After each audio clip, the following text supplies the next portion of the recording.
In this video, I will show you how you can test all the sensors on your Samsung Galaxy S26, S26 Plus, or the S26 Ultra. Now, there are two methods to do so. For the first method, just open the app drawer, then tap on Samsung Members. After you open the Samsung Members app, then just go to the Discover section and tap on Diagnostics. Select Phone Diagnostics. Now just go back and select Stop Diagnostics. Now on this page, just scroll down and tap on Sensors. Now after you do that, you will test all the sensors of your Samsung phone. Now just wait for a couple of seconds for the test to finish. As you can see, it has tested all the sensors on our Samsung phone, including the accelerometer, the pressure sensor, the gyroscope, the light sensor, and the magnetic sensor. As you can see, all of them are working. Now this was the first method.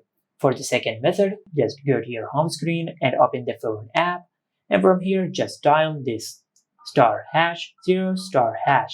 Now after you enter into the diagnostic section, then just tap on sensor, and from here you will be able to test all the sensors of your Samsung phone. For example, under gyroscope sensor, if I tap on graph, I will be able to test the gyroscope of our Samsung phone. Now you can do this on all the sensors on your Samsung phone. Just like that. And this is it. Make sure to like, comment, and subscribe. Thank you for watching.